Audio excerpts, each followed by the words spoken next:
తెలంగాణ రాష్ట్ర తొలి ముఖ్యమంత్రి వర్యులు కేసీఆర్ గారు ఇక్కడికి వచ్చేసిన గౌరవ ప్రతినిధులు, బీఆర్ఎస్ పార్టీ కార్యకర్తలు, నాయకులు అందరికి కూడా పేరు పేరున ఉదయపూర్వక పేరు పేరున నమస్కారాలు.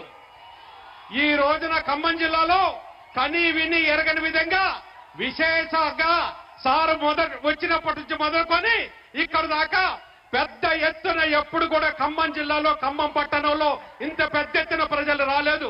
మీ అందరికి కూడా ప్రత్యేక ధన్యవాదాలు.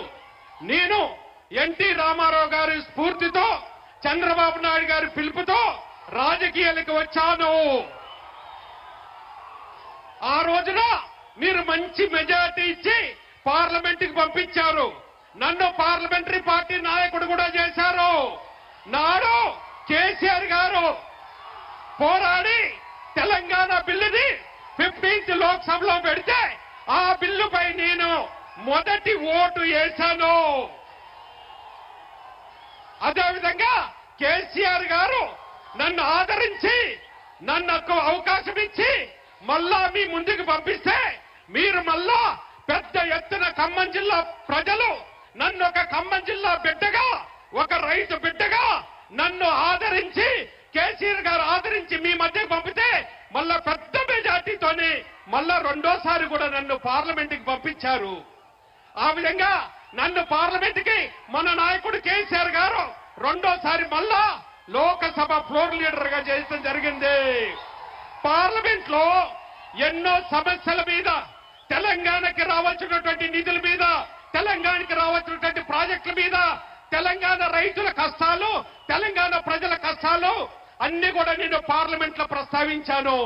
అదేవిధంగా ఎస్సీ ఎస్టీ మైనార్టీలకి రిజర్వేషన్ విషయంలో కూడా పార్లమెంట్ లో మన నాయకుడు కేసీఆర్ గారు సూచనల మేరకు అన్ని విషయాలలో కూడా నేను ప్రస్తావించాను. అయినప్పటికీ కూడా కేంద్ర ప్రభుత్వం మనని, తెలంగాణని చిన్న చూపు చూసింది. 157 మెడికల్ కాలేజు దేశవ్యాప్తంగా ఇస్తే ఒక్క మెడికల్ కాలేజీ కూడా మనకి ఇవ్వలేదు. మన నాయకుడు కేసీఆర్ గారు 10 సంవత్సరాలు ఎన్నో లెటర్లు రాశారు. కనీసం మనకి ఒక నవోదయ స్కూల్ కూడా ఇవ్వలేదు. పార్లమెంటు సాక్షిగా ఎన్నోసార్లు పార్లమెంట్ లో మాట్లాడాం. అంతేకాకుండా మనకి తీరని అన్యాయం చేశారు గత 10 సంవత్సరాల నుంచి. అయినా కూడా మన నాయకుడు కేసీఆర్ గారు మన రాష్ట్రాన్ని అభివృద్ధి చేయాలని, మన తెలంగాణ ప్రజలని, తెలంగాణ రైతాంగాన్ని, తెలంగాణ బడుగు బలహీన వర్గాల్ని అందరిని కూడా పైకి తీసుకొచ్చి గత 10 సంవత్సరాలలో ఎప్పుడూ లేని విధంగా, కని వెని ఎరగని విధంగా మన తెలంగాణని డెవలప్మెంట్ చేశారు. మరి ఒక రైతు బిడ్డగా, చిన్నప్పుడే రైతు కష్టాలు చూసిన వాడిగా, పల్లెటూర్లో పుట్టి పల్లెటూర్లో పెరిగి రైతుగా ఎన్ని కష్టాలుండేయో అసలు రైతు కష్టాలన్నీ కూడా మన నాయకుడు ముఖ్యమంత్రి అయిన తర్వాత 10 సంవత్సరాలలో రైతు కష్టాలన్నీ కూడా తీర్చారు. రైతుకి కావాల్సినటువంటి కరెంటు, రైతు బంధు ఇవన్నీ కూడా మొత్తం ఇచ్చి రైతులందరూ కూడా మనకి దేశంలో పెద్ద ఎత్తున ముందుకు తీసుకుపోవడం జరిగింది. మన నాయకుడు 10 సంవత్సరాలలో మన ఖమ్మం జిల్లాకి, ఉమ్మడి ఖమ్మం జిల్లాకి దగ్గర 50,000 కోట్ల రూపాయల అభివృద్ధి కార్యక్రమాలు చేశారు. నేను మీ అందరినీ ఒకటే కోరుకుంటున్నాను, ఇక్కడ ఖమ్మం పట్టణంతో పాటుగా ఖమ్మం జిల్లాలో పెద్ద ఎత్తున అభివృద్ధి కార్యక్రమాలు చేయడం జరిగింది.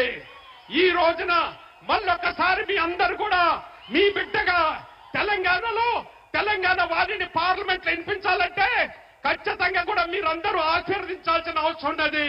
ఇవాళ నేను మీ బిడ్డని, ఒక రైతు బిడ్డని ఇక్కడ కళ మీద పోటీకి బయట నుంచి తీసుకొచ్చి పెడుతున్నారు. అయినా కూడా మీ బిడ్డని మీరు ఏ విధంగా కాపాడుకుంటారో, మీ బిడ్డని మళ్ళా ఆశీర్వదించి మూడోసారి ఏ విధంగా పార్లమెంట్ పంపిస్తారో ఖమ్మం జిల్లా ప్రజానికానికి వదిలిపెడుతున్నా.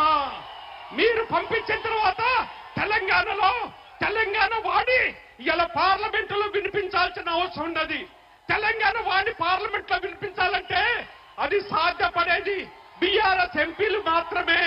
బీఆర్ఎస్ ఎంపీలు మాత్రమే తెలంగాణ ప్రజల గురించి, తెలంగాణ సమస్యల గురించి, తెలంగాణకు రావాల్సినటువంటి నిధుల గురించి వీటన్నిటి కూడా మన సాధ్యపడేది బీఆర్ఎస్ ఎంపీలు మాత్రమే.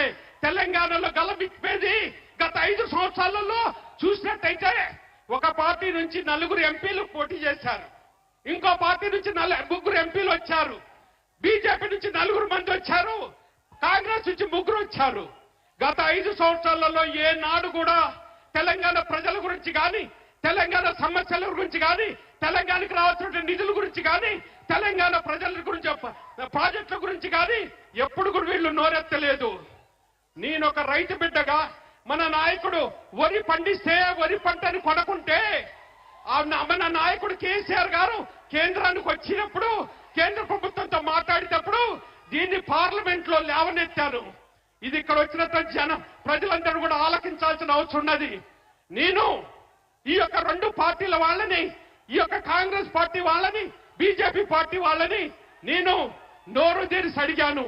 ఇది తెలంగాణ రైతుల సమస్య.